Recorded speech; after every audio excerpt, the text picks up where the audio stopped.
Welcome back. Good to see you on a sunny, beautiful afternoon here in the greater Toronto area. My name is Dean. Welcome to the program, and we got a full slate for you. Everybody is here, and we brought in a heavy hitter from Dallas, Texas, the city of hate, which I like to call the city of love, but he calls it the city of hate. We'll get into that in a few minutes. Please welcome back Ryan Lindley, Lochlin, and, of course, bylines from Rolling Stone, Daily Beast. He is the publisher and editor at Protein Magazine. Please welcome Mr. Stevan Monacelli, ladies and gentlemen. Yeah. Stevan Monacelli. And it's funny because, we had Stevan on the show before, and we hooked up in a tweet the other day because I did something you should never do, and I didn't even know I was doing it. I want to get this out there. So there's this insane video of, I don't know if you guys saw it down in Texas, because they had the NRA rally and all the parents from Uvalde, Texas, and just people who are just sick and tired of fucking willy-nilly gun laws and their kids being shot in art class. They showed up to the NRA convention. And it was Steven's video, this unbelievable video of this antagonizer that went out to get pissed, to piss off the parents, and he got fucking handed. And it was Steven's video, and I need to apologize to Steven because I retweeted this Democratic, I don't know, some dude, and I'm like, what a video this is. Everybody needs to pay attention and watch this. And I get a note from Steve. He's like, hey, buddy, that was my video. Oh, shitty. And I'm like, fuck, dude, I'm totally sorry. But it's this thing, right? It's this thing on social media, and Steven's out there doing the work. And when people like Steven are out there doing the work, guys are bogeying his stuff, and he's legitimately trying to, report on really important shit. So my apologies to you, Steven. Totally, I understand how it works, and I didn't know that there were rules to that, and now I do, and I got a lesson this weekend. Well, hey, no, you're very, I'm very grateful, and you're very kind for even saying that. And it's just this silly thing, right? Where basically it strips the video from the context. Cause I had this, big long thread of not only this asshole getting folded by three, women who were pissed off and did not want to take that shit. His bullhorn was relieved from him within 2 seconds of, trying to, say something back to the woman with the tattoo there. And, he was gone. But the important part of the rally really wasn't, this asshole. It was important to see how upset people were and, how little shit that they were willing to take. Yeah. But what was really important was the fact that people were coming, like 4,000 people had come there to basically tell the NRA that, they have blood on their hands. Good timing for a picnic, eh? Yeah. It was hot as hell. Fucking idiots. I mean, it was bad, but yeah. It was a good day. Even the smartest person on the planet would realize that that's a bad time for an NRA gathering. It was pre-scheduled. They didn't see the shooting and the massacre of 22 people, 19 beautiful children happening the week before that when they were selling 400 million guns. 2 weeks before that? No. Or 3 weeks? I guess there's no real good time, eh? No. There's never a good time. No, there really isn't. And Stevens, you've been covering this stuff for some time. We've had you on recently, and a journalist, someone that does the job that a lot of people are scared to do, specifically when you're taking on these establishments. Now, some of the reporting that you did this weekend was kind of happenstance because apparently you were credited to go to the NRA convention prior to all this stuff happening. I'm going to get to what happened in Uvalde, Texas, coming up in a few minutes too. But but you were scheduled to actually go and cover. You were credited to go and cover this thing. You were supposed to be in. You were supposed to, be there, kind of covering what an NRA convention looks like again in 2022 after our 288th shooting or your 288th shooting or whatever it was. Yes, on the calendar year so far. But what happened? Because you were supposed to be there. I follow you on Twitter. I'm like, oh, good. Steven's there, and we're going to get some actual reporting from inside this thing.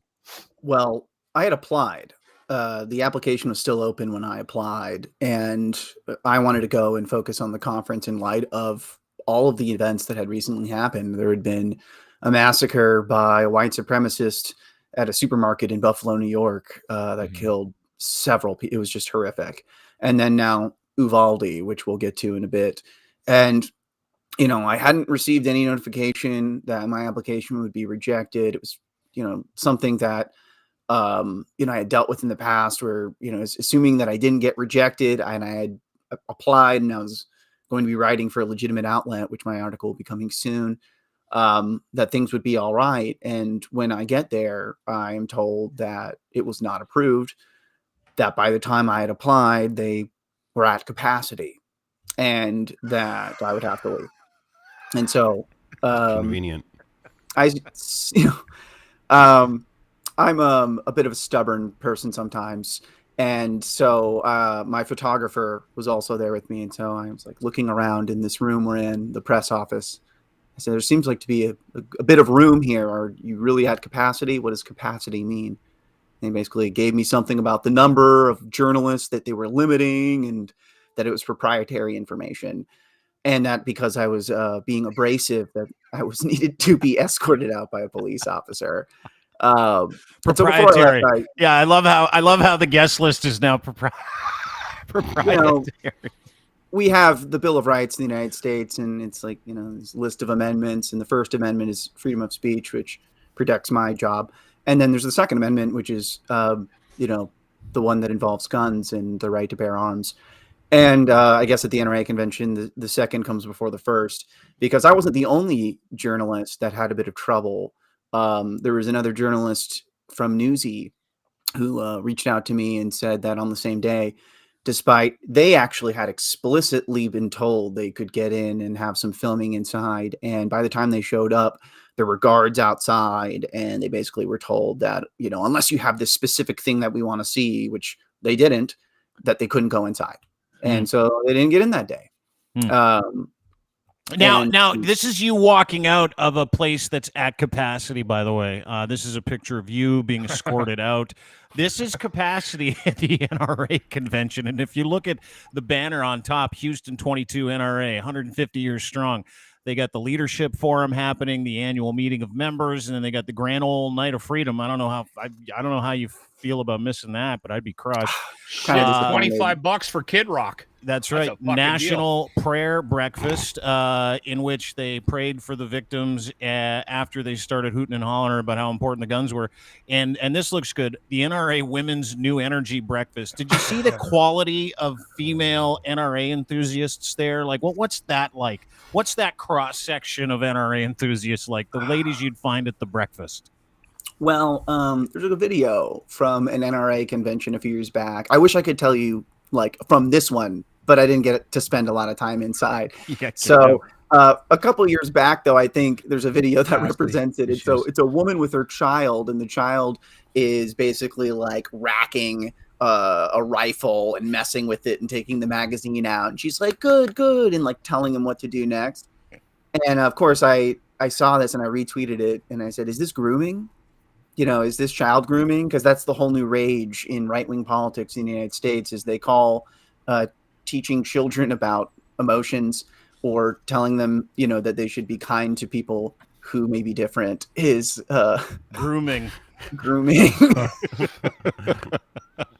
or sexual education, by the way, that's grooming also, God forbid they know about their bodies. Yeah, I find it, dude, I find your country amazing, right? And you and I were talking about it ahead of time. Not only did you get credentialed and go to the NRA convention and get let out by a guy with a gun, but apparently the only place in Texas where guns were not allowed was this NRA convention this weekend. Is that correct? Am I understanding that correct? That the guns were banned from that NRA convention? Yeah. So the Secret Service locked things down, and when they're in control, because Trump came and spoke on Friday, and they said, no guns allowed inside when Trump is there. So are people wanting to shoot him? Is that what the issue might be? I don't know. I'm not going to speculate about that because one woman posted about walking into the event through a side door and didn't go through any screenings, and she did it on purpose to be like, oh, so they're concerned about having one door to go through. That's another Republican talking point about trying to protect the schools from shooting. Mm-hmm. They're like, they didn't even do that for the president. And then she posted an update like, I've been contacted by the Secret Service.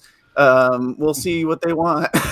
And so, I'm not going to speculate about what their role was there or what they might be protecting him from.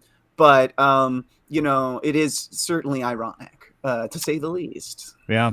The whole thing's ironic. I mean, I want to get to the irony of them kicking you out too, because you got to cover what is one of the most motivational protests I've ever seen. I mean, you really pivoted, right? And if you follow Steve on Twitter, you can. Sorry, Steven on Twitter, you can see these things too, because he's a brilliant reporter, and he you bring these things to life in a really cool and quick way.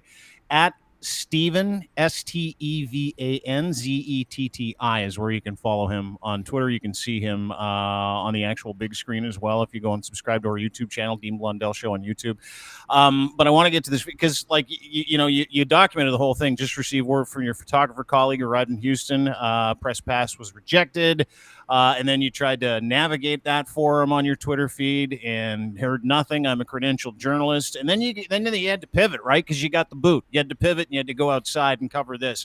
I want to get to the video, and then I want to kind of get to the vibe of the video, and then we can get to Uvalde, Texas, and what happened there, because the video is really incredible. This is Steven's video. This is from the NRA conference outside where they forced you to go and cover this, and this video has hundreds and hundreds of thousands of views. So, when someone says you can't do something, you open a door and you go do something else and affect change different ways, which is incredible. Here's the video. Watch this. Watch this guy named Chet Goldstein. He's a provocateur. Watch how fast these moms get so sick of his shit, they take it all. Watch.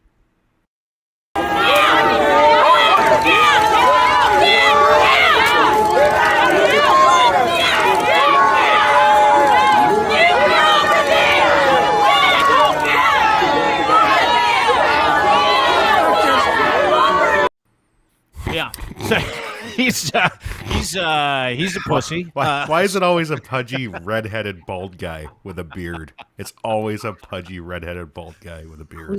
Please tell me that you looked up a little bit about this guy. Chet Goldstein? A little bit, I did. Does he work at Dunkin' Donuts? He wants to. He is a legitimate right-wing provocateur piece of shit. Yeah. Yeah, and in the past, he used to do one of these, trying to do the to catch a predator thing, but it blew up in his face, and apparently he may have been even using like his underage cousin to try and entice people, which is not good. Seems like a bad idea.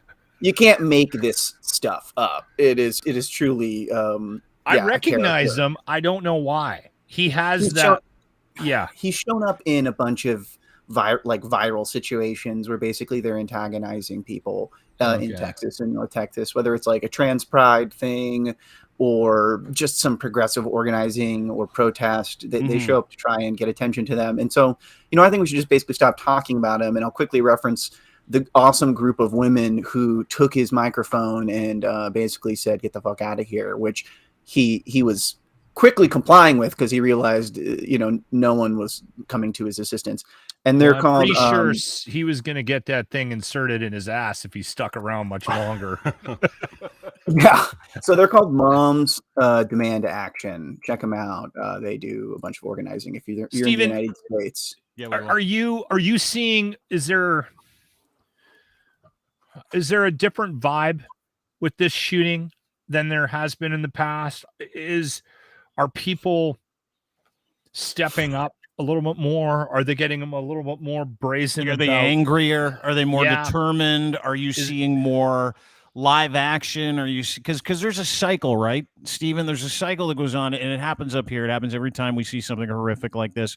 We get outraged. We take a little bit of action. Then we get tired because a little bit of time goes by, and we're like, I don't want to advocate for that anymore. Right. So, and to Lochlin's point, Ryan and I talked about it off here today, from up here, because we don't understand this, but it sure seems different this time in some capacity. And I know I'm hoping against hope when I say that a little bit as well. I don't want to get too excited. Yeah, me neither. But it seems like this is more of a sustained anger. Well, I think there's a few things going on here. People see that it's getting worse, which is one of them. Two, we have, elementary schoolers who survived past school shootings who are now grown and like adults, and they're still advocating for, something to be done here. And the horrific nature of this one. and the failure for the police to save these children and act appropriately, it really tears a gaping hole in the good guy with a gun narrative. No kidding. There were good guys with guns and they didn't save them. And so, I think people are realizing, that we have to do more, and that more people are getting involved in these ongoing movements that are persistent. And, and just like in any democracy, it's all a matter of, and you can't plan this because you can't plan these awful things, timing. If people are motivated ahead of a midterm election or a state election, maybe some things might be able to shift a bit, but voting isn't going to do it all. And so I think we'll have to just see. I mean, I certainly felt a different energy. People were incensed. It was something that I haven't seen, at least in the past 2 years. 2 years ago, quite literally, like this week, George Floyd was murdered in the United States by the police, and that erupted all these protests. And we have seen some change in that time frame. We haven't seen as much change as some people would like, but movement has occurred. So perhaps we might see something similar, and there's reason to have hope. But it took a long time for the NRA to develop the death cult they have now. So it's also going to take time to dismantle it. I think in our conversation Dean and I were having, I think you hit it on the head today when you said even their lame excuses are finally starting to run out of gas, and even the people that may have been blind to it before are starting to kind of wake up and say, yeah, that's not going to fly this time. And everything else, like Steven says, compounding it. Like you're talking about election time, you've got now it's going to be like Beto O'Rourke when he showed up at that thing. I looked at that picture. I said I should be looking at the picture of the next U.S. president. Like that guy's standing up to that stage of guys, just yelling at like telling them you've got to do something, and they won't do anything. They're just yelling back at it. Like it was a very very. I think that's going to be a historic photo in this movement, and yeah, I think everybody's just fucking tired of it. Well, but too, it's not just like it's a number. Like let's just do the numbers game, Steven. Let's do the numbers game in the last 10 years. How many mass shootings have there been in the United States? Well, by the definition of mass shooting, which is like what, 4 or more victims, I believe there's been more than 3,500 incidents since Sandy Hook, which I don't know the exact number of victims, but you can do the minimum math if it's 4 victims each, which we know that it's often more than that. And then there's also the persistent presence of more casual gun violence, as well as suicide in this country. Suicide's really high with guns. Makes the numbers horrific to look at. And in 2020, it was the first time, I believe, ever that the leading cause of death for people under the age of 19 was gun violence. And instead of motor vehicles? Yeah, instead of anything else. Wow. In like total, it was 45,222 people died in 2020 of guns, like from gun violence. 54% of that was suicides. Holy shit! And it works out to 124 people a day. Yeah. 124 people dead a day in one country from guns. This is what we prioritize when it comes to access to guns. Like, this is what we're prioritizing access to guns over, is what I mean. We're saying these lives are expendable. It's worth it for us, for guns to be so easily accessed, for there to be so little regulation around them.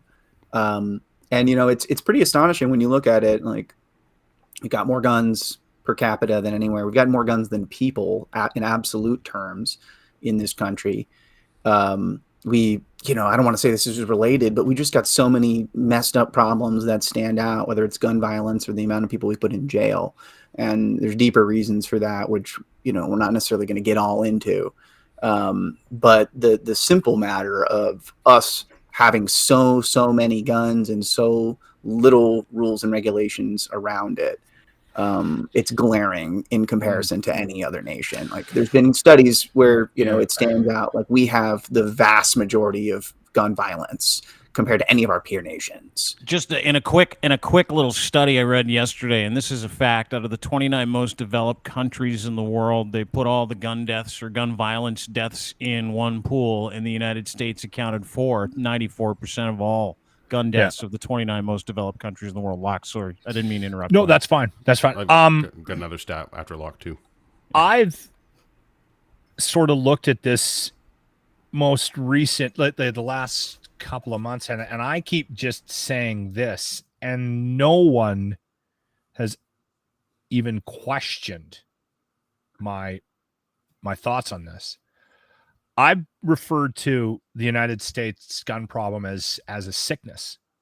I think you have a virus. There's something wrong with your country. And I don't know what the answer is. I mean, I don't get the political structure, comparatively speaking, to what we're dealing with in Canada. But I do know that it's a Senate issue. But the fact that the NRA sits back and just quietly goes about its business and doesn't say much when these things happen and when they're all finger pointing at them, because gun sales will go up this week. Yeah. We were joking at the beginning of this before we went live that maybe we should arm the parents. And then it evolved into a conversation about arming neighborhood dogs and putting semi-automatic. And that's what the gun lobby would ask you. At least when the cops try to shoot your dog has a chance. Good. Let's get some guns on the dogs. It's a sickness, Steven. And I don't know. Well, help us understand it, though. Like help us, because we live in Canada and we have very strict gun laws up here. And to that point, this week, Justin Trudeau, whether you like him or not, none of us do, super soft. But at the same time, that softness sometimes works in our safety's favor, right? So this week, on top of the incredibly restrictive gun laws, background checks, all the shit that has to happen when you buy a weapon up here in Canada, they added 1,500 more variations of assault weapons to that list. And they're doing a gun control bill this week. Like, what happened down there affected us up here, and to that point. But hold on, that was in play before this happened, Dean. Yes. Oh yeah. Yes. But they added a whole bunch of more guns to it, a whole bunch of more semi-automatic weapons. They increased the pool with which people cannot purchase these weapons because they are designed for one thing and one thing only. And the educated Canadian knows that, Stephen. They are designed to murder as many people or things as humanly possible in a short period of time, and to be able to take as many guns and as many bullets with you in a short. Like I laugh at this because it's true. This picture of you, Smith & Wesson, more capacity, no compromise. Like, I mean, we don't get that up here. We don't understand it. And so walk us through that disconnect when we look at you guys and go, what the fuck? Because it's a cultural thing. It is so baked in and has been for literally 150 years that it's almost like, guns are the national dish. Like borscht is the national dish in Ukraine. It's literally that baked into the psyche of the people in that country, correct? Yeah, we have, I would call it an addiction to guns and the culture around guns, but the history around it is really complicated. It's not just a simple matter of, fetishizing them, which it does occur. If you go back to some of the earliest gun control measures in the States, it was pretty racialized, actually. It's the fact that Ronald Reagan was one of the first to introduce assault weapon bans and, some pretty strict gun laws, because guess who showed up to the State House? They didn't actually, use them or anything, but they brought their weapons as a sort of sign of strength, which was the Black Panthers. Mm-hmm.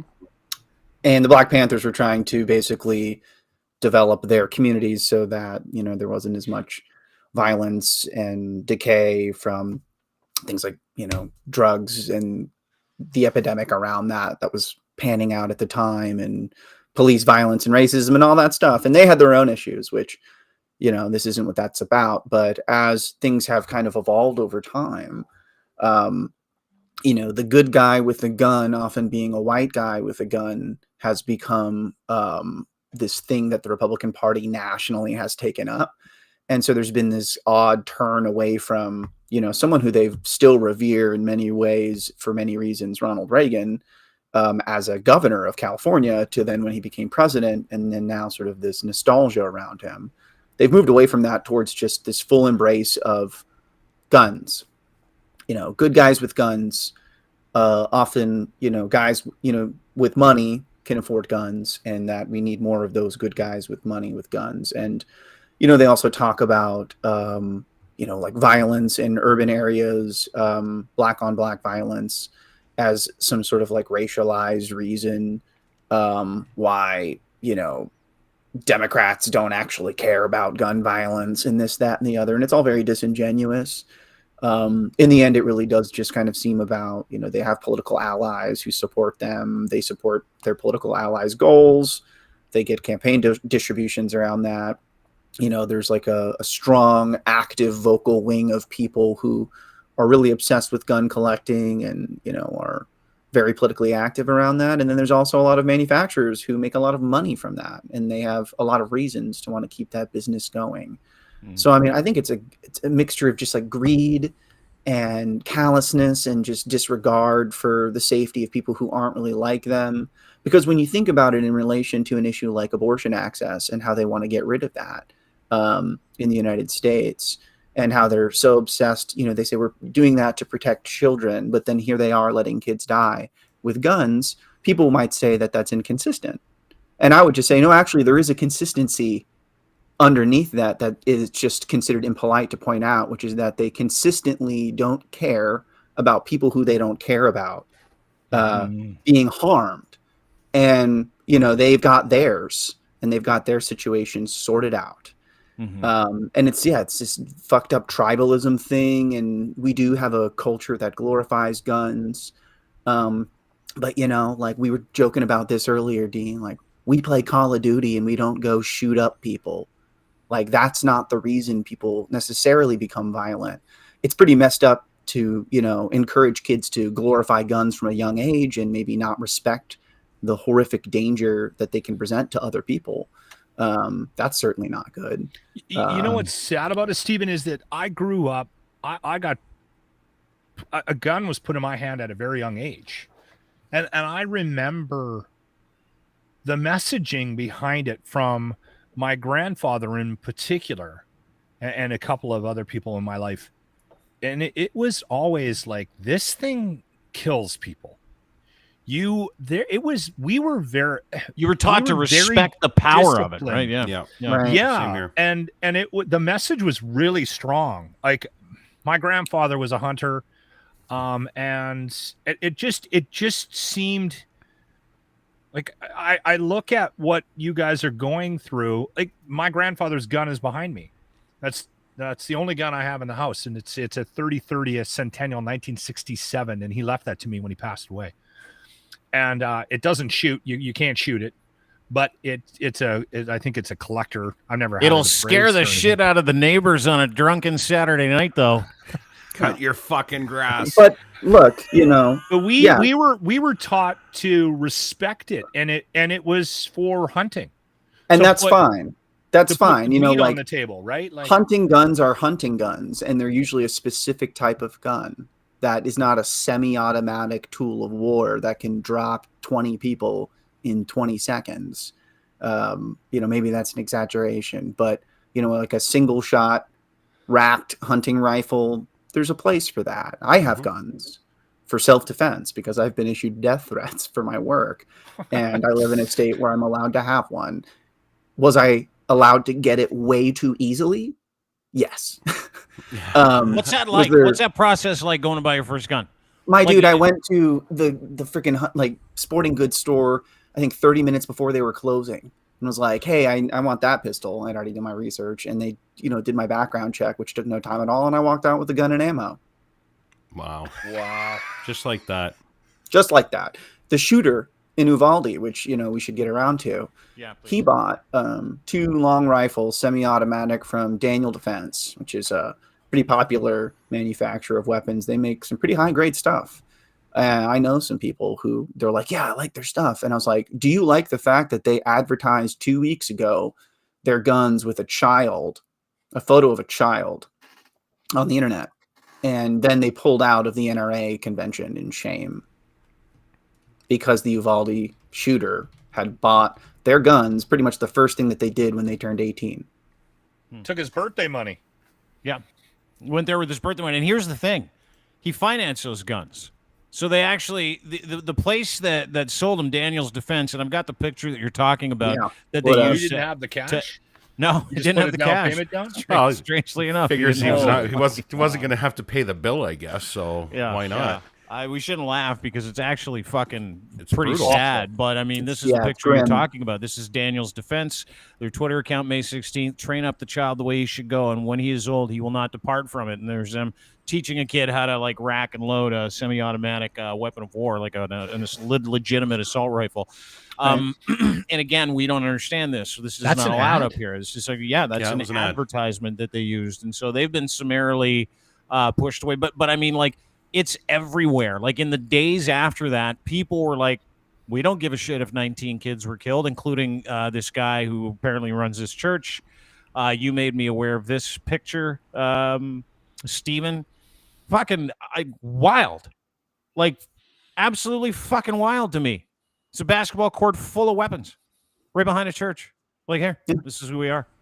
And, this is what we do. You know, in the instances when they have tried to honor the 19 children that were murdered with these weapons of war, I don't know if you've seen this video of Donald Trump reading their names at the NRA convention, and then like an Undertaker bell going off after each one. It was one of the grimmest things I've ever seen. It was just so dystopian. And they're like joking about it in the same convention. They're like mocking people who care about gun control, and they're saying, he said, you haven't heard this one, have you? The only way to stop a bad guy with a gun is a good guy, right? No, you haven't heard that one. And it's like so tone deaf. And he danced at the end of it, too. He did like a little jig at the end of his speech. So he read the names of these dead kids, all the people that have been slaughtered in their classroom, and then he did a little dance at the end of it. Yeah. I'm not kidding you. It's you can't make it up. Like we are rapidly moving past the rate at which satire and farce writers can keep up with the world. Like that's why, I make this joke that I would have liked to write short stories, but the stuff I would have written, people would have not believed it. They would have said, "Oh, this is too heavy-handed satire," and so now I just do journalism because I just write about what's happening. Yeah, and it's doing it for itself because it's so goddamn absurd. And so show their work, dude. All you have to do is show their work. Like, this is another cat. This is his response to people that say they need common sense gun control in the United States, background checks, maybe not selling assault rifles to crazy 18-year-olds or anybody who's got the money to finance them. Like that. This is, again, going back to that world that we do not understand. And on top of not understanding it, I mean, this is after these beautiful children were murdered in Uvalde, Texas. And they're talking about giving more people these guns. Well, the guys who had guns and were in a position to do something about it, like Uvalde County Police, everybody that was on scene, they waited. And I still am more than that. I think the time was like an hour and 15 minutes.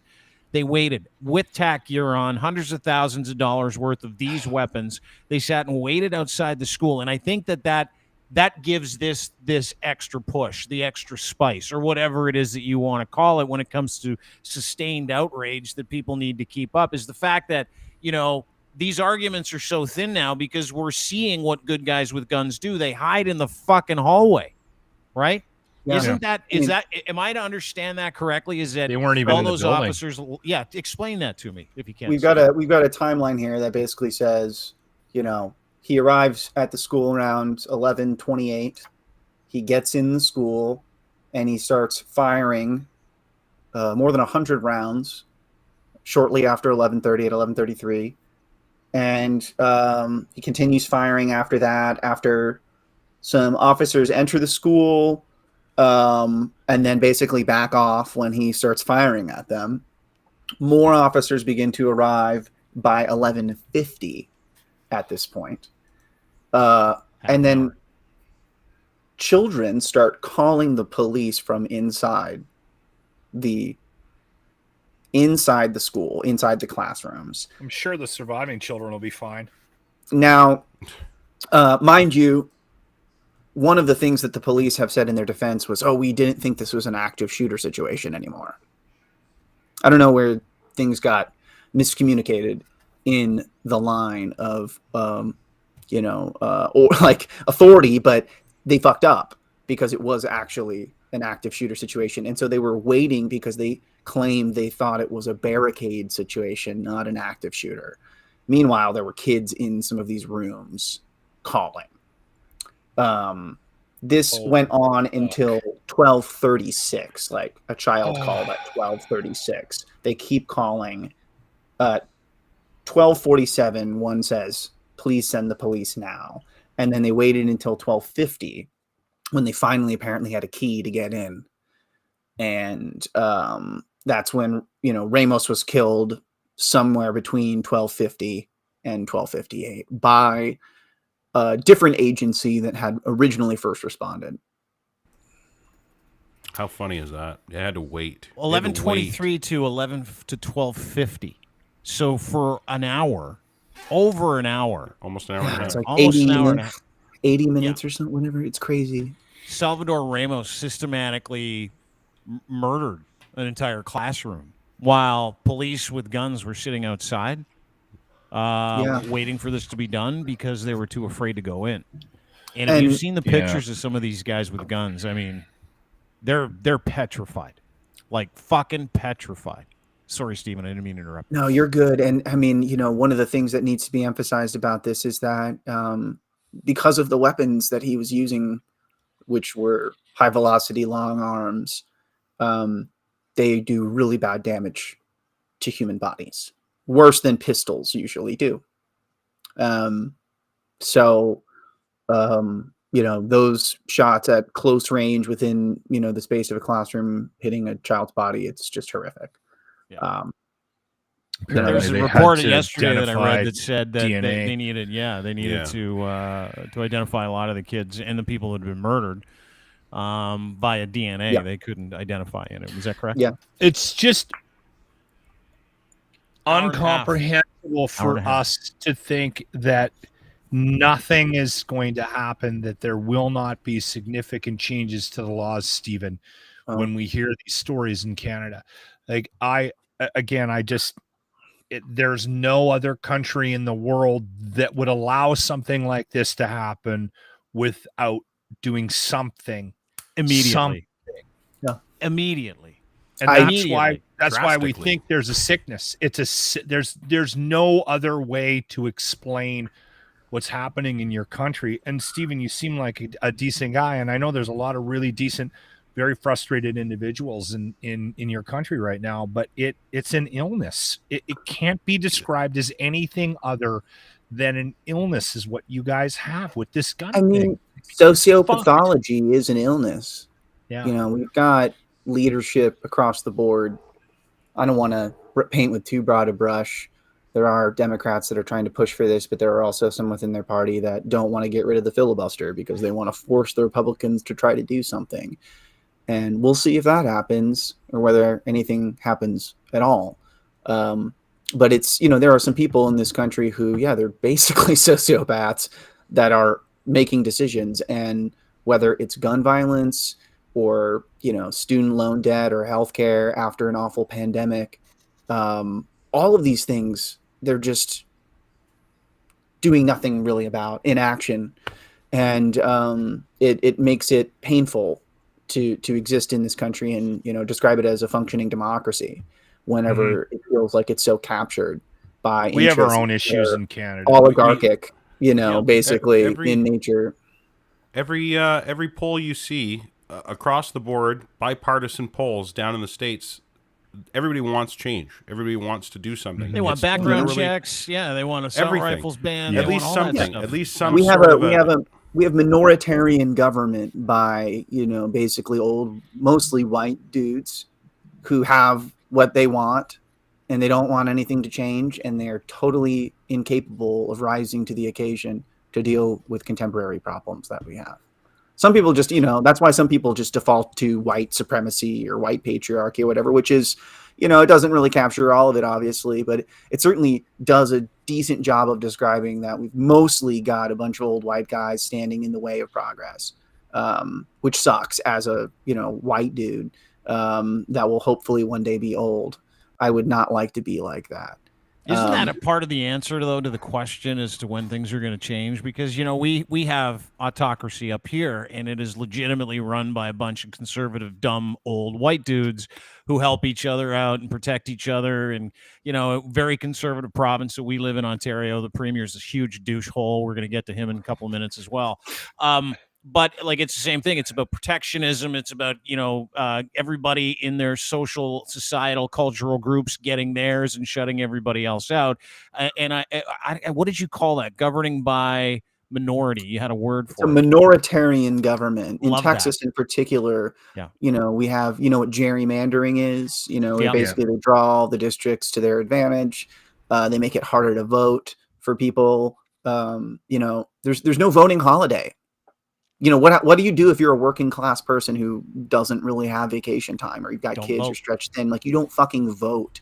And then also oftentimes they get so discouraged because, they negotiate themselves down when it comes to helping working class people, that people don't really feel like they want to vote, or, they're not convinced by the arguments that are basically, we're worse than the other guys, so vote for us. We have a similar issue it's a in bad Canada. Situation. It's, people have lost a lot of faith in democratic institutions just because we have agreement in the polls around doing certain things. People recognize that these institutions are broken because that's not going up. It's not being filtered up. We still have criminal laws around cannabis in the state that I live in. And yet, I can carry a gun on my hip without any license, without any training. It's fucking insane. My dude, I cannot smoke a joint. Steven, don't smoke a joint, but go get You can't smoke a joint in Texas? Are you not not allowed to smoke a legally. doobie? No. Oh, fuck, dude. Come up to Canada. Man, you go down there and hold in one hand, hold an AR-15, and in the other hand, open bottle of alcohol, and see which one gets you a fucking ticket. No, I think you can drink and drive in Texas. I think that's totally maybe. cool, Well, actually. so actually, this is the fucked up part, is that if you get caught on pot charges, for example, in Texas, and you have a gun on you, that's grounds for potentially what they call an enhancement charge, which basically means that you get fucked.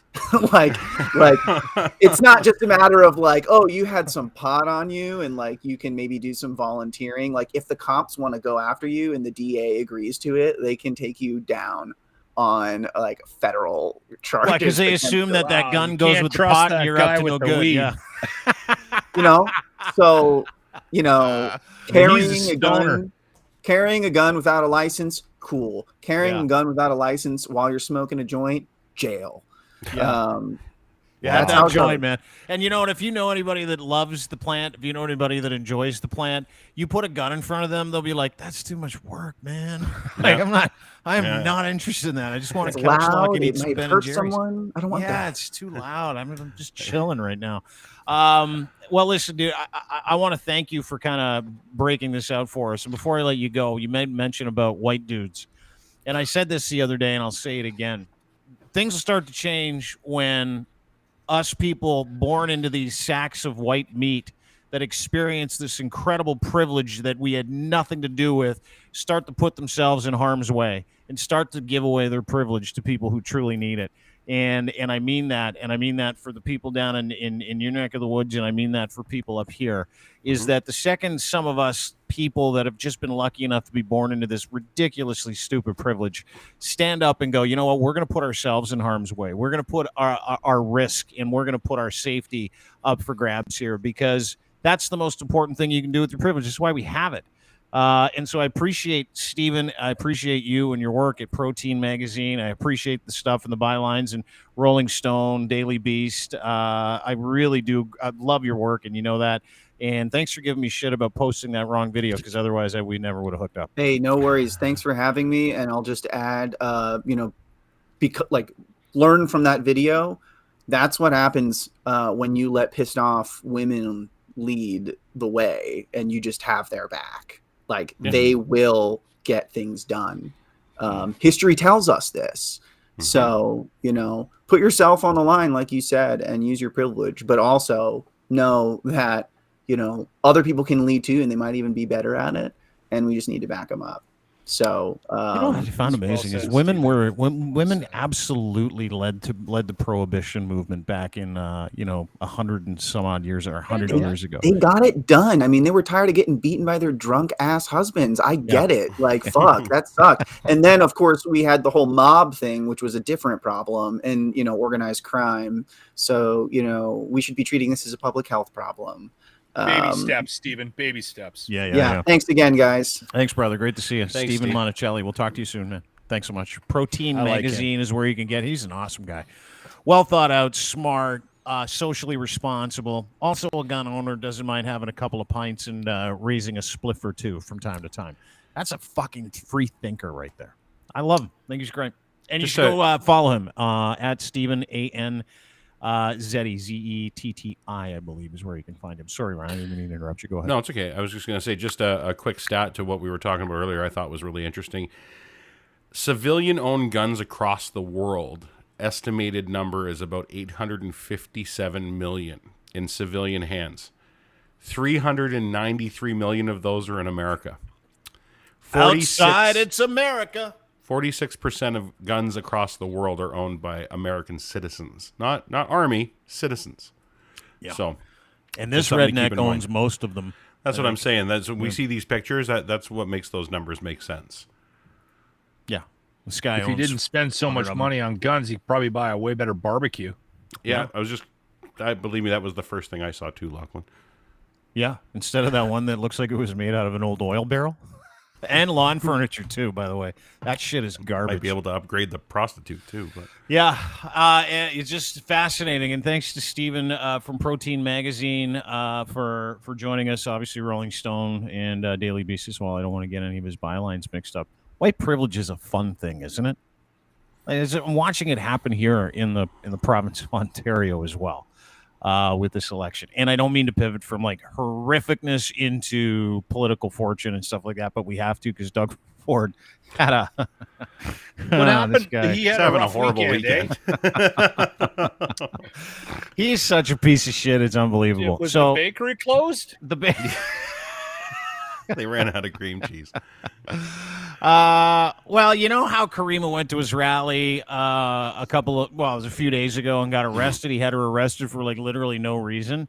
A couple of things have happened since then. Every Law Society member has thrown their weight behind her, including the Criminal Lawyers Association of Canada, the Law Times, and the writers at the Law Times. I mean, I've seen so many different, but as we all know, Doug Ford targeted her at his rally in Hamilton, and we've seen the video. And I don't want to get into it. She'll be on the show with us tomorrow to kind of go over that and a few other new things that we're going to do.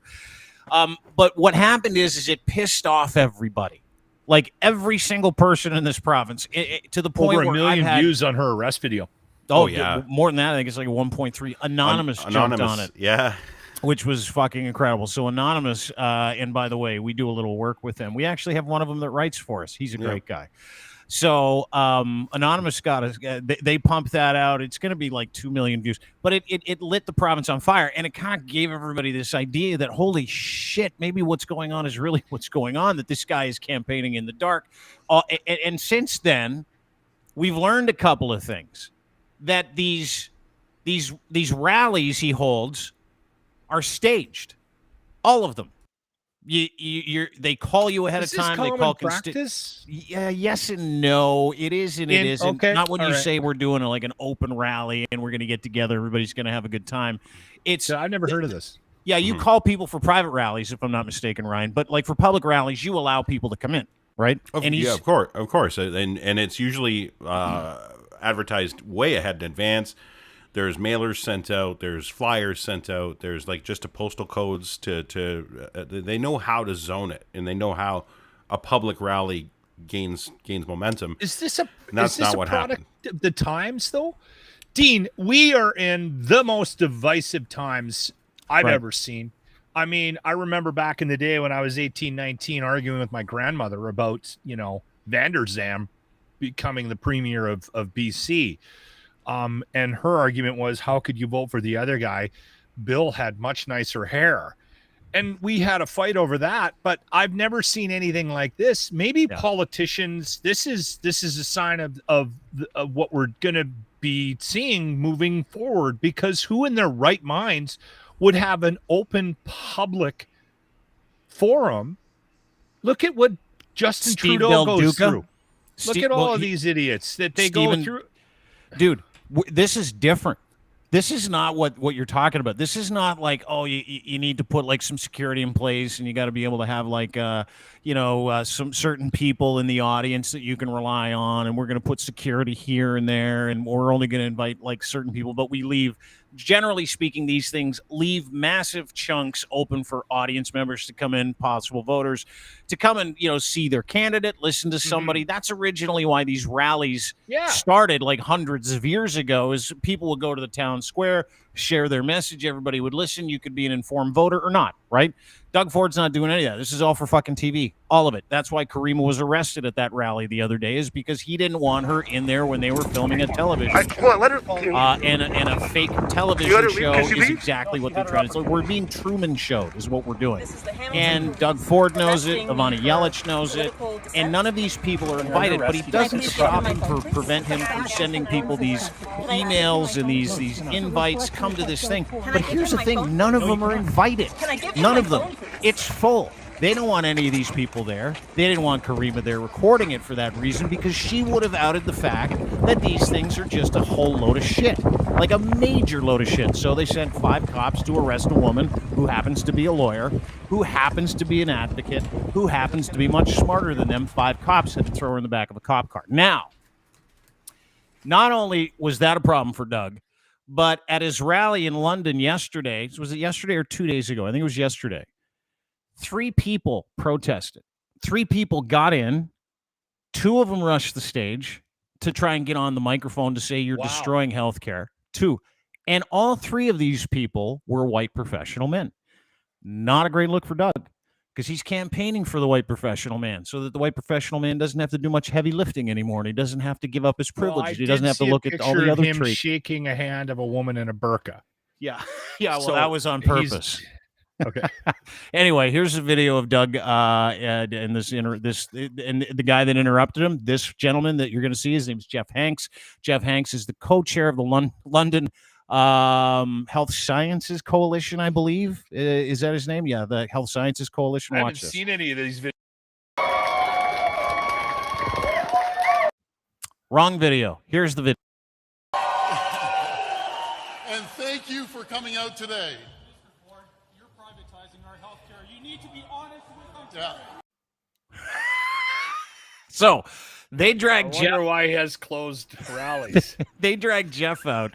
And then this other dude named Humberto Ponce de Leon, gentleman, scientist, wonderful man. He's an educator as well. He went in there to say, hey, dude, you're fucking up the province. And they dragged him out. And then there's another person whose name has not been released, another professional individual who was also dragged out because they wanted to say something. And all 3 of these guys, all 3 of them separately, faked their way in so they could say their piece to this man, because he's not allowing people into these things that aren't pre-approved, pre-screened, and all that stuff. To the point where, you know how these rallies, that video you saw that guy go up, and it looked like there was 1 million people behind Doug, and they were active and having fun and all this stuff. Yeah. That this is behind the scenes of it. It was the previous video. Oh yeah, dude, it is such a fucking like optical illusion. It's mind-boggling. Watch.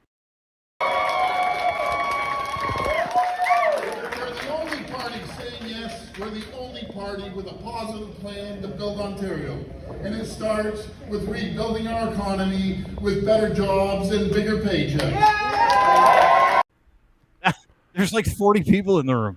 40 people. And you know what they do? And I heard from someone with his office. They take those 40 people and they move them around during the rally. So they'll take 40 people in the front. Okay, now you can move to the front. Then you get a front shot, and then you go, okay, 40 people move to the back, hold these Ford signs up, and jump around like an idiot. And then they do that for them because he's universally fucking hated in this province.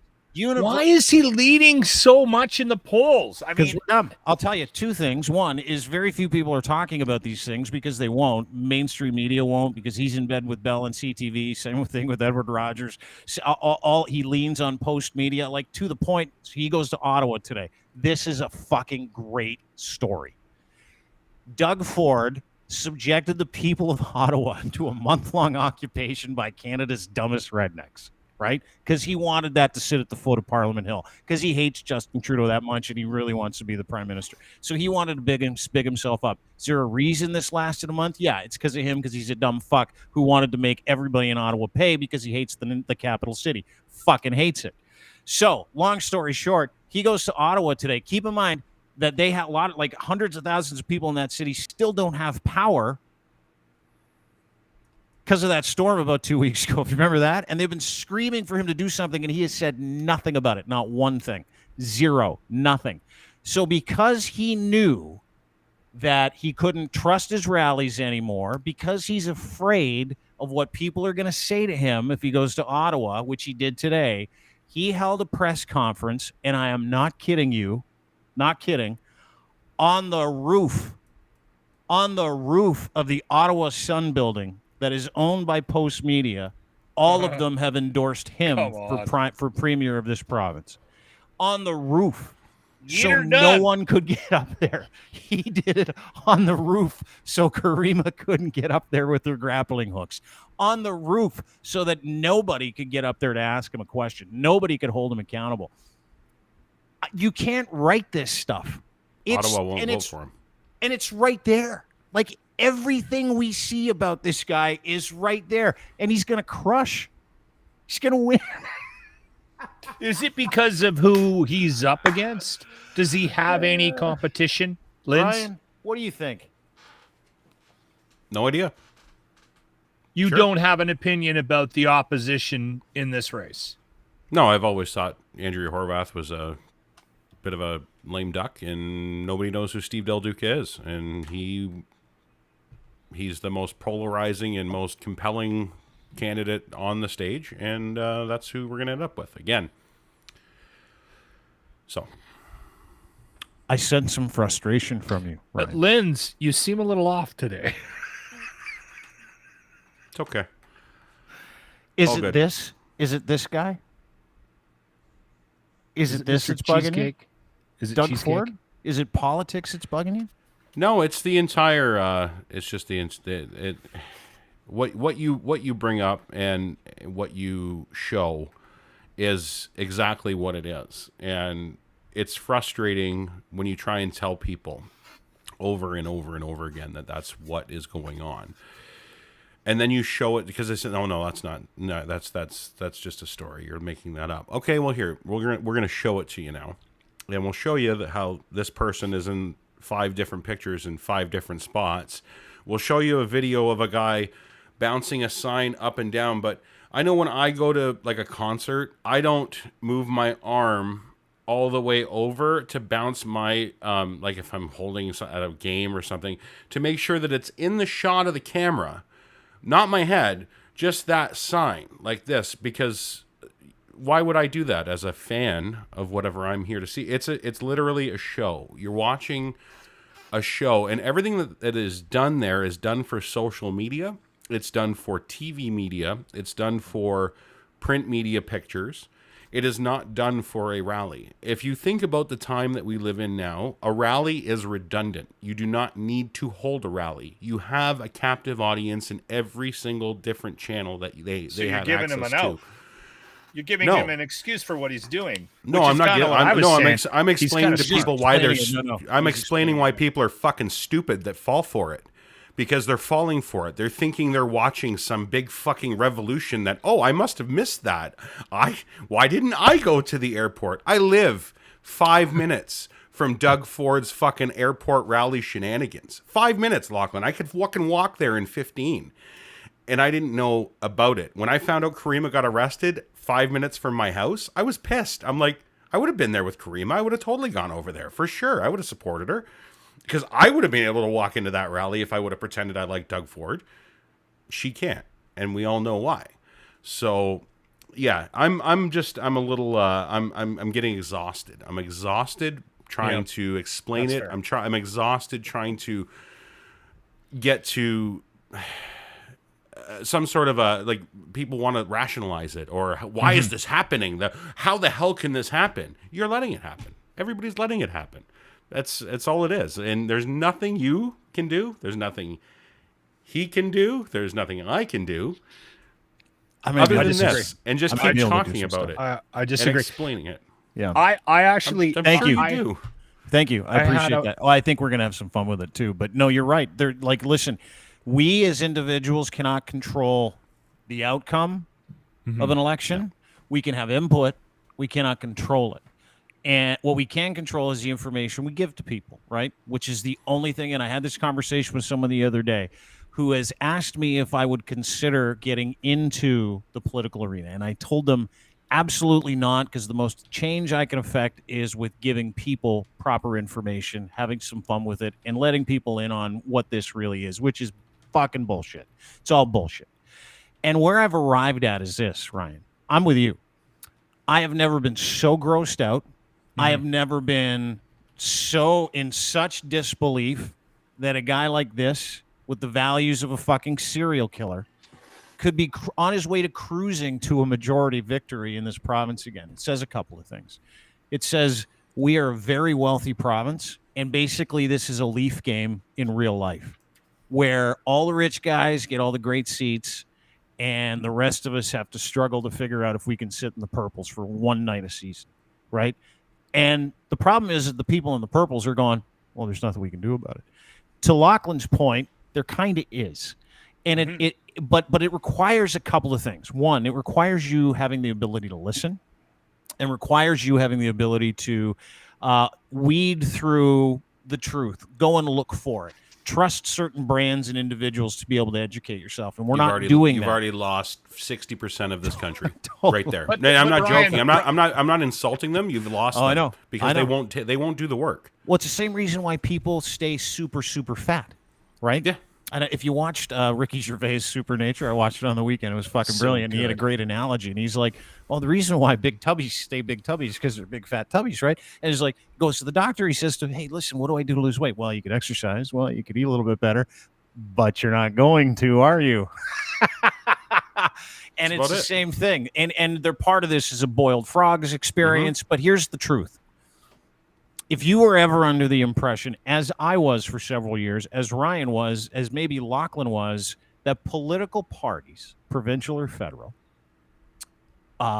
were in this to make the world around you a better place, you're wrong. It's very wrong. Political parties are this and nothing more than this. all They of are- them, Ryan. They are all of them. businesses. Oh, I know. They are businesses that are in the business of trying to fucking manipulate you so they can get the PIN number to Canada's bank card, province's bank card, and that's it. Yeah. That is it. If you seem to think that you should have hope in a political party and the culture behind it or the views of the people expressed in it, you're fucking stupid. Exactly. And you need to wake up, because these are businesses that are in it to help their friends make more money, and that's it. That is all this is. That is all the Ontario election is, to the point where now people are starting to see the truth. I'm seeing the activity pick up as we get to this election on the 2nd, which is just in a couple of days. And all we can do is control what we tell you. All you can do is control what you take in. But you got to be willing to take it in. You got to be willing to do the work. You got to be willing to understand what this is. These are businesses that are trying desperately to get the PIN number for your taxpayer bank card. That's it. That's all they care about. Lynn, sorry. No, I was just, you're right. And I worked for the most progressive party that is currently running for a while. And I lost my faith in it. And it's not your local candidate. People are naming some in the comments. No, this person's, you're right. Your local candidates are probably in it for the right reason. They're good. That's why they'll never become the premier. Ever. You'll never see somebody that is actually good and tries to do a good thing become the premier of this province, because that's just not the job. It's no longer about you. So when I'm telling Mabel, who's 80 years old on a fixed income, trying to get her to donate to a campaign, and she says, absolutely, I love Bob Smith. He's the best, and does so much for me, nice and hair. I love him. And I take Mabel's $80 and I give it to the party, and the party says, donated for Mabel, for Bob Smith. Yeah, but you know what? We're going to give it to Jagmeet Singh because we're going to pool all that money. Jagmeet needs it. Bob Smith didn't get any of that money. Mabel thought Bob Smith was getting her money. Mabel's money didn't go to Bob Smith. Mabel's money went to Jagmeet Singh into the federal party. And that was in a provincial fucking election, for Christ's sake. So it had nothing to do. So it's corrupt on the progressives, it's corrupt on the conservatives, it's corrupt on the liberal. Don't fucking kid yourself for 1 second that it's above board on any of them. Thank you. And thanks for telling us that. And you're 100% right, Locke. Sorry, I didn't mean to interrupt. Stop fucking donating to political parties. You want to donate to something? Donate to hungry kids. Donate to fucking schools that need fucking books because our government can't fucking fund them.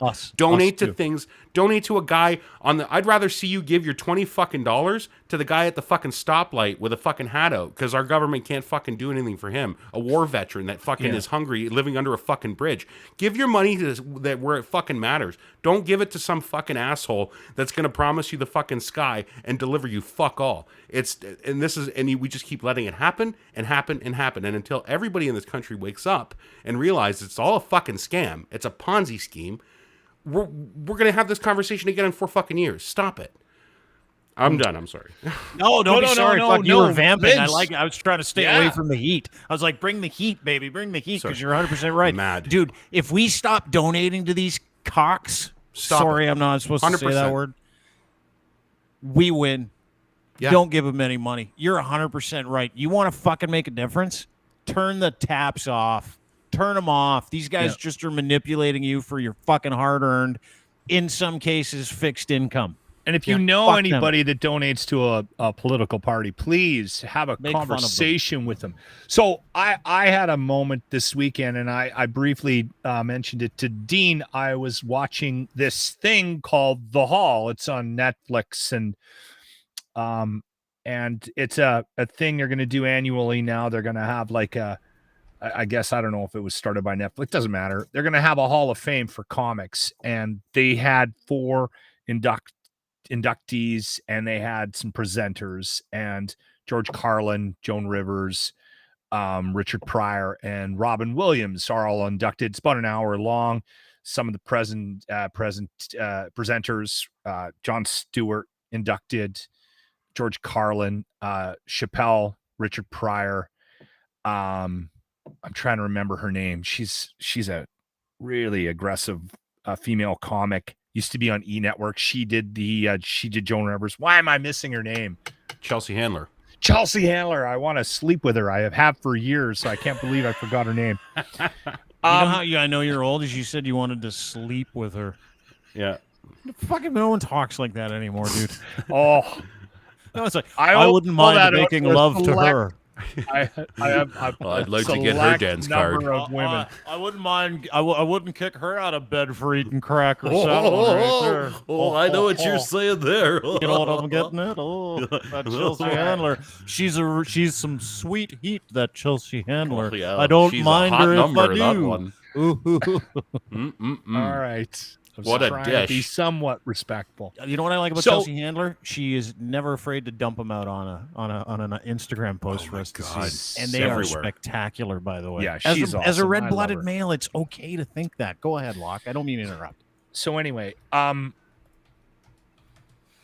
Stewart presented George Carlin, and John knew George and had a bit of a relationship with him towards the end of his career, and I guess hung out with him a couple of times, interviewed him, so was speaking in the first person with respect to his views of George. And when he talked about George Carlin, he talked about him getting older and about how dark his comedy got, and he was kind of making excuses for it. Not excuses, but he was trying to justify what happened. And he said George was a counterculture hero. Started in the 70s doing what he was doing, and sort of thought himself as a bit of a leader, of somebody with a voice, somebody that had something to say. And his comedy got more and more dark and kind of mean towards the end. And John said that everyone misunderstood him, and misunderstood why he was getting angry, because George thought that there would be change, and not a lot changed. And he was very upset about that. And I think he actually turned on his audience a little bit because they weren't hearing the real message. And I thought to myself, you know, I'm never going to reach any level of significance with respect to the platform that George Carlin had. But I see myself becoming more and more bitter. And I'm trying to figure out a way out of it, because I see things now like Ford doing a press conference on top of a roof to avoid crowds. And I lose my fucking mind. I can't even process the anger that I have for the things that these assholes continue to spout. It just, and I was talking to Dean about it on my drive home today from work, and I was like, we have to figure out how to not become bitter old men. We have to figure it out, because it's not productive. And I think the way we can do this, Ryan, is what Dean was saying. We have to be a platform, and we have to show this stuff. And just, if there's one or two people watching that see it for what it is, you're not going to force them to dig deeper, learn more, get out of their daily routines. You're not going to convince somebody that's never voted to vote. We're going to have a minor impact on the world that we live in. But if we can just show this stuff for what it is without being overly political, like you and I are on different spectrums of politics, and we get along.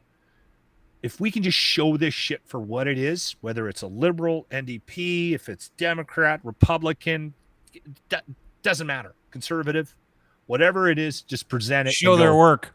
Here it is. Show their work, you know, and I'll tell you something. That's kind of one of the things. Like, I'm looking through the comment section, and you know, I'm seeing people go, "I'm bitter too. I hate this too. This sucks. I can't stand it." Like Van City was like, "I'm bitter as fuck," he says, and I'm like, you know, and I get that.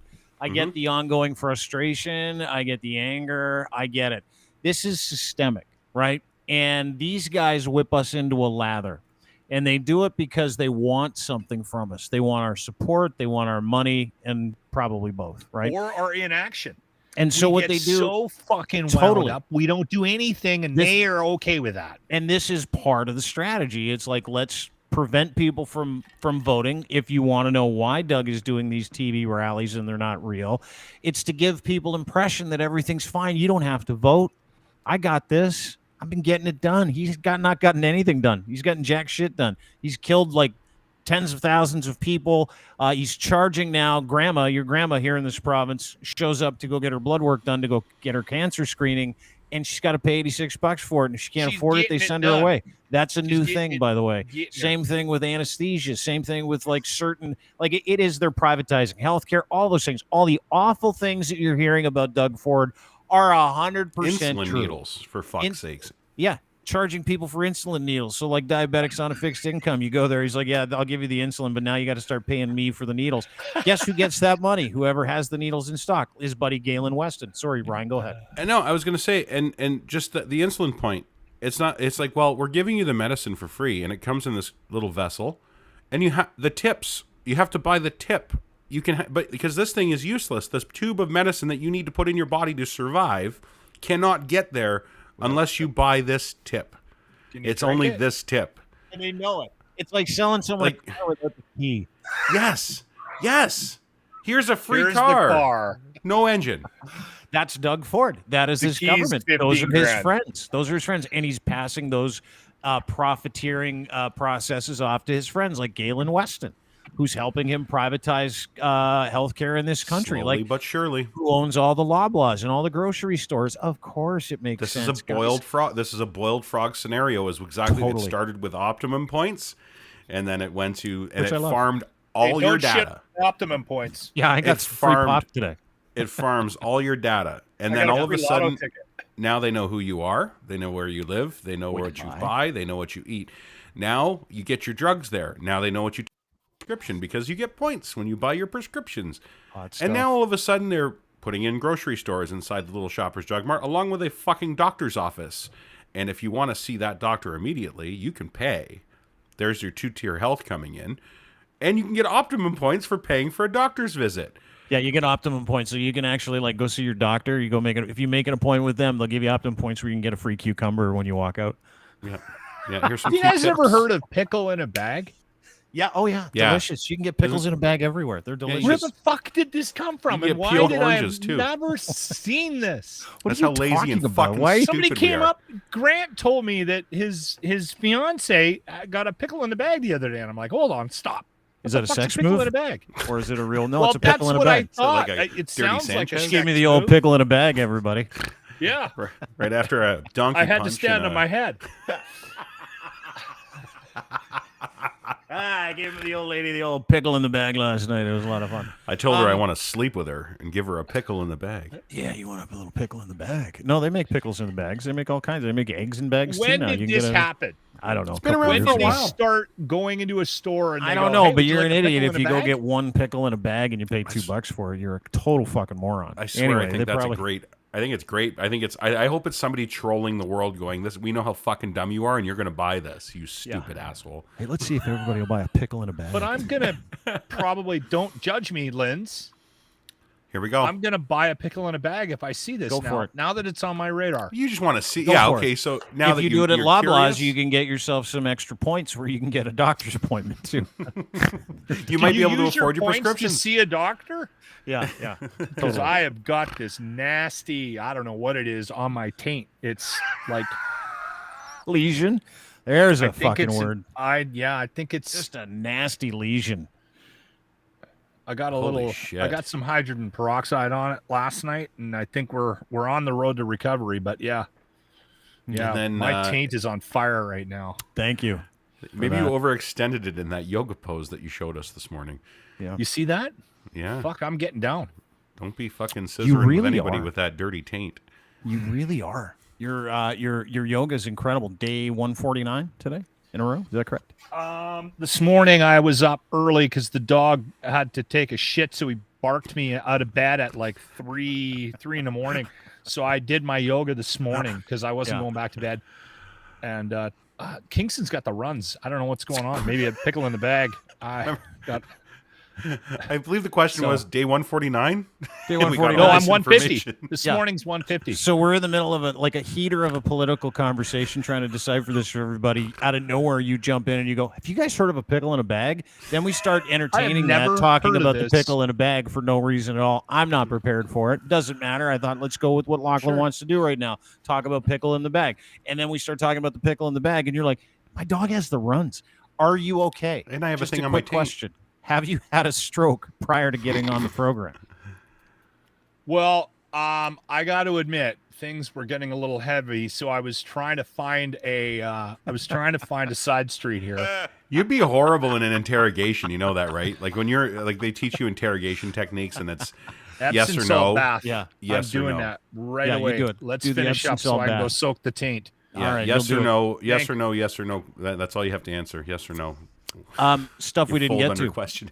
We might be bringing masks back because of this guy. Did you see this video today?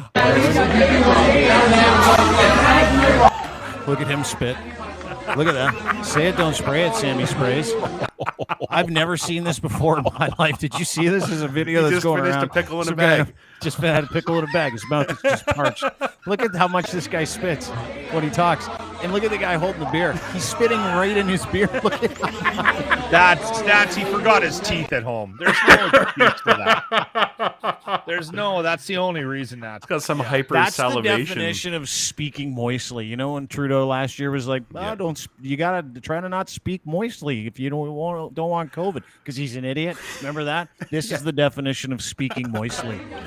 Look at this. Look at the moistness. We all know somebody like this too. We all know They're the someone worst. like this. They're the worst. I would fucking rather people. talk to a guy with breath that smells like a rancid dog's asshole than be spit on during a conversation. Like, if you had to pick one of the two, I'll take shit breath before I take a guy like Sammy Sprays, who just sits and fucking talks and spits and spits and spits. Did you notice it was like every single word that came out of his mouth came with like a stream of hork?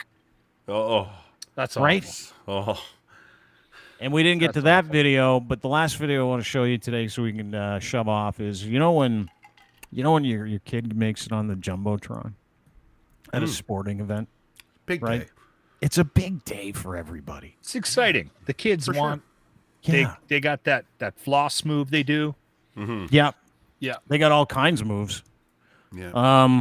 And this move is maybe the all-time move for a kid getting caught on a jumbotron. Yeah, they do that one. Yeah. They'll do they'll do the running man. Or a lot of kids, when they got on the jumbotron over the past several years, because dabbing was real big. They dab, right? Yeah.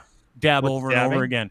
Now, this 10-year-old wants everybody to know he's a big fan of blowjobs, I guess.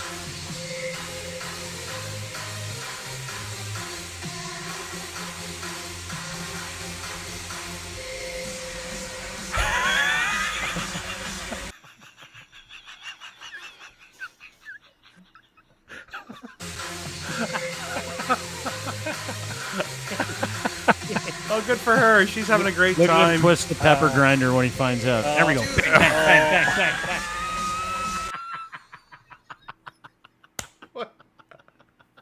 I don't even know what that is. Like, He's gonna make somebody very happy one day. He's gonna. You know what? That I'm telling you right now. That's marriage material. That's Grant Johnson. That's my co-host. He would have done that when he was 15. So exciting. Over to the other kid. Oh, there we go. Oh yeah, Two hands. Yeah. Two hands. Spencer. That was at the Heat game last night. Heat lost to the Celtics. Celtics Warriors final, by the way, NBA final. If anybody I'm okay gives with a that. shit. And of course, we've got Oilers Avalanche starting tomorrow night at 8:00. Canada's Game team. 7 tonight. Canada's team. Yeah, we got a game 7 in the East, right? We got Rangers and the Hurricanes Rangers- tonight. Rangers 6 are on o'clock fire. Mountain could time. care less. I could care less about who plays Tampa. Tampa's going to win that series. Then you're going to get the Edmonton Oilers, and you're going to get Tampa in the final, and Edmonton's going to win the Stanley Cup. Mark my words. What is it? Really? It is the 4:39 Monday, the 29th day of 30th. May. Oilers Wow. will be crowned Stanley Cup champions in the next month and a half. Mark my words. Mark it. Book it. May You know what? 30th. And they're Canada's team, dude. My buddy Fearless Fred Kennedy. You know Freddie. He's every two minutes he's tweeting out a picture of an Oiler, pissing off Leaf fans and everybody else across the country, going, "This is Canada's team," and it is Canada's team. And if you're one of those losers that's from Calgary or Toronto or Vancouver or any other NHL city, and you're like, "I'm not cheering for Canada," fuck you. You are. You're cheering for Canada's team. There is no way we're not getting behind the greatest hockey player to ever put on skates. And there's no way we're not getting behind Canada's team. And as an Oilers fan before I was a Leaf fan, and yes, I'm still an Oilers fan, I'll be watching every single game. Lochlin, I am an Edmontonian through and through from now until when Connor McDavid passes that cup over to Mike Smith and Mike Smith falls over and breaks his arms. That's what I'm looking for. I hope people can appreciate what Edmonton has to offer as a hockey team, but I get it. Like I can't. Like I would find it very, very difficult. Well, I couldn't. There's no way I would be able to cheer for the Montreal Canadiens. It would never happen. Not in a million years. So I understand the hatred for a hockey team because I live it. If Calgary had gotten past Edmonton, if I'm being honest with myself, I would have had a really, really hard time chewing on that. Here's what I will say. Even if you're not a fan of the Edmonton Oilers, which you don't have to be, I don't agree with the abusive way that Dean is trying to push the Edmonton Oilers on people. I think you have to be excited about this matchup if you're a hockey fan, because two of the best players in the world, McKinnon and McDavid, are going to be facing off against each other. Both teams have made some significant moves in the playoffs from the perspective of developing the team game. The Oilers have done it. Colorado has even done it, and Colorado was even ahead of Edmonton with respect to the team game. So I'm excited about this matchup, and I don't know if I don't know, man. What's Edmonton the vibe like has in the its city, work Locke? cut out for We're it. getting a lot of people commenting on hockey right now, saying, "Oh my God, I'm out if they keep talking about hockey." So let's keep talking about it because we're wrapping it up anyway. What's the vibe in the City of Champions like right now? Obviously, haven't been past the first round for decades. What's it feel like? What's it feel like? 2006. But It's what's fun. the vibe like? Are people It's stoked? Are people walking Yeah. around a little bit happier Yeah. in the city of Edmonton than you are? Bars doing This like is what fun it does, things. right? This is Yes. exactly. This is what It's happens. so like much when we went fun. when Toronto won their NBA championship back in 2019, it bled out. It'll bleed Yeah. out, dude. Oh, I Everybody's cheered- going to get Edmonton. I became a pumped, I know. Raptors fan on that run. There you That was go. that When was the Jays, awesome. Jays too. Yeah. When the Jays Yeah. took it, yeah, it's always that way, and it's infectious. It should be infectious. So It's fun, and the one thing that I am disappointed in is that nobody gets my humor when I'm downtown and I see a bunch of people with flags or in their jerseys or whatever, and I walk up to them and I go, "Is there some kind of sporting event going on?" No one understands that. you humor. did that in Toronto too. I was doing it in Toronto. Jackass. I've been doing it here. Yeah, that's your only game though. You got to change your game up a little bit. You can't just keep like that's a dad thing to ask somebody It's when you still walk by. funny. Do you do Is it there in front of your some kids kind and of- then look at like you- them? Huh? Yeah, dude. Face paint, blue wig, orange wig. You're like, is there some kind of special event tonight? What That's play such a are you fucking in? dad thing to do.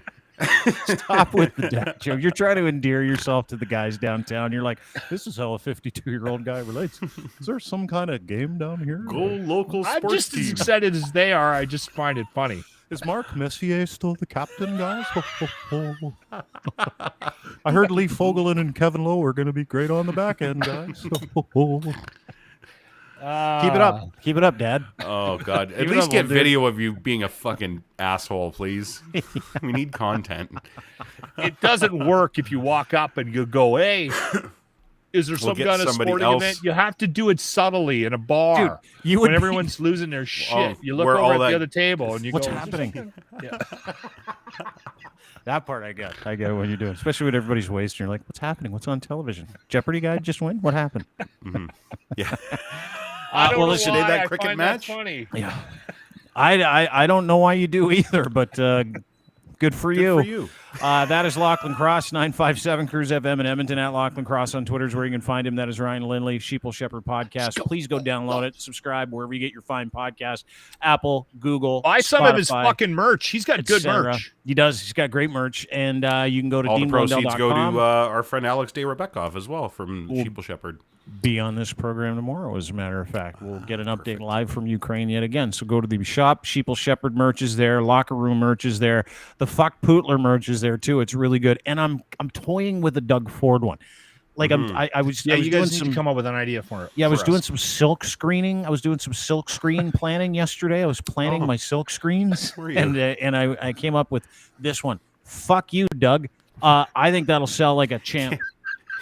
Can't remember We his can Twitter put that- password, but he's doing silk screen planning now on We had a- That's Photoshop. right. I We had a have no guy idea what our send me a password is. note going, you better that need way. to, I'm begging you, Lochlin, get some Doug Ford merch It's up. true. And he referenced Karima because he knows about Karima's cartoons. I don't know if she's done anything that might work for a shirt, but we should have a conversation and get something up for this week. The other thing, can I promote Shuntwear is back? Yeah, sure. When I was on the Bear, we used to do this thing called Shuntwear because Jimmy has a shunt in his head. So there's 5 new items up, and $1 from the sale of all Shuntwear will go to shunt research and replacing Jimmy's shunt from the 80s and providing shunts for kids in Africa. So You're such a piece of shit. can I give you some of the shunt? You can't do that on the radio out here. I'll tell you that. I did it on the radio this morning. Well, I didn't. Grant Bless did. the Alberta, shunts different down in world, dude. Africa. It's We our are the promo shunts. today. That's running all day. We are the shunts. We are the children. Okay, shunt so the if you go to brains down in my Twitter Africa. page, which is right here, Yeah. you hit the link on the profile page. It takes you to the whatchamacallit? Merch The shop. merch page. Yeah. Now, hold on. I got to go there because I got to Jesus figure Christ, this do you out. have to do this in real time, Dad? This is. Remember when he was Is this complaining going to about get doing live worse as reads? you get older, by the way? Oh, dude, yeah, he can't do a live read. Remember It when he seems was like. So if complaining you he can't do live go, you reads? go to the drop down menu and go to shuntware. know There's why. some options here. I do my own shunts. Go shunt yourself. Back to the shunt. It's a Back to the Future theme. May the shunt be with you. That's the Star Wars. Yeah, we got it. I know. And keep shunt. Oh, keep calm and shunt on. Oh, yeah, thank you. All right. Well, Shunt on. I think you pretty much shunted the whole thing for us, and you can go to the locker room bunch of bullshunt is store what it and you is. can donate, and you can buy a nice shunt shirt for Jimmy so they can help replace his shunts. Don't Think of pay the kids in attention to the Africa. don't pay attention to any of that. It's way offside. We want you to do is go and help Jimmy get a new shunt for his brain. That's it. Locker room website. With Bluetooth, 95 so we don't have cents. to take a speaker when we go golfing. That's to the not. beach. That is a terrible thing to say. Yep. He's gonna have fucking surgery on his brain, and you're like, get a Bluetooth in there so we can listen to tunes when we golf. That's Did wrong. my idea not go over well, Locke? I didn't get a reply on my email. What was yours? Why you guys don't do like a trivia segment on the locker room called like Jimmy's brain drain? There we go. I'll write it down. Tap into There's- Jimmy's brain. There's you no know, like- bad ideas. unless Actually, you're yes, Bonzi. there are, and this is one of them. So anyway, thanks for doing this, guys. Thanks, Locke. Thanks, Ryan. We'll talk to you guys soon. Thank you. Love you guys. All Take right, care. love you too. Take care, All right. boys. There you go. Those are the lads, and that is it for us. Have a great day, everybody. And just remember something: if you're frustrated about the election, about a corrupt douchebag taking over for the next 4 years again, unfettered access to our bank money, you did it.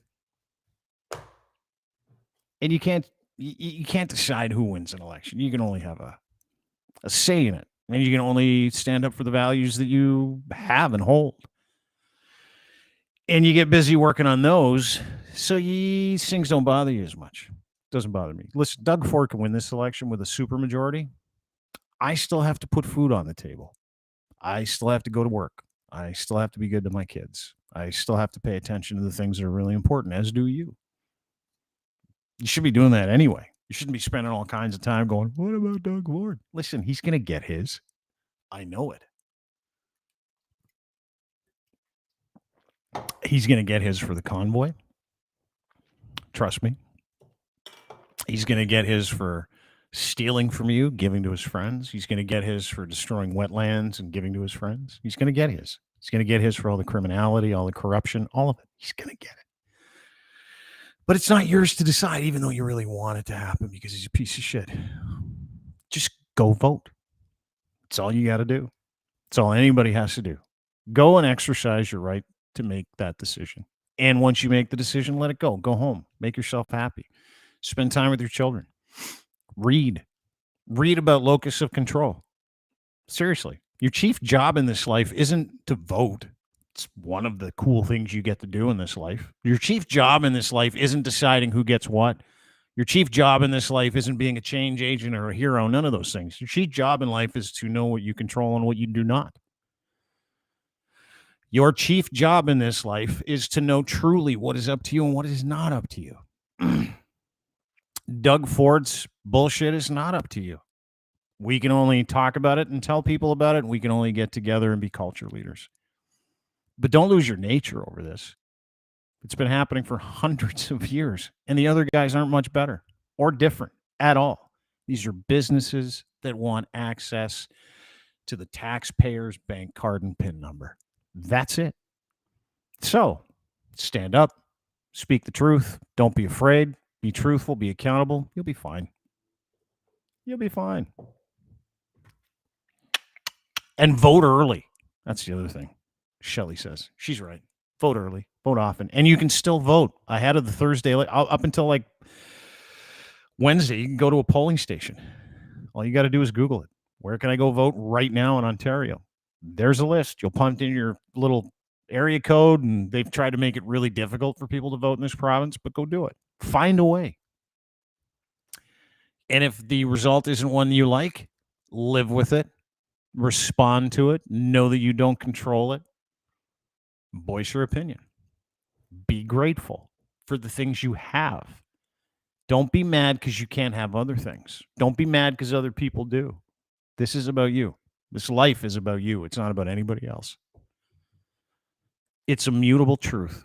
Can't hide from it. Have a great day, everybody. Have a wonderful afternoon. Thanks for joining us today. Tomorrow, Alex David-Bekoff live from Ukraine. He'll be back in again, updating us on what's going on over there. Guaranteed it's not great. But we'll have some great stories for you as well, and he's wonderful at sharing those. So join us tomorrow right here, 3 o'clock. You can join us on YouTube, Dean Blundell Show, Twitch, Dean Blundell TV, and you can also subscribe and download our podcast, Apple, Google, Spotify, etc.